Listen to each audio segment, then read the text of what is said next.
Good day, sir and madam. I'm Cristina Olnagad Rivera, Filipino, 36 years old. My religion is Catholic. I have 3 children. I'm separated. I have 4 brothers. I don't have any sisters. I am in the second of the family.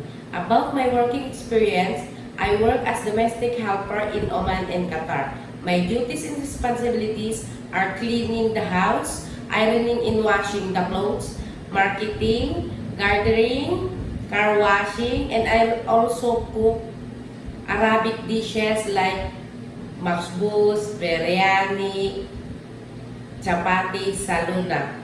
And I want to willing to learn how to cook Chinese dishes, and I willing to learn how to speak in Mandarin words and language.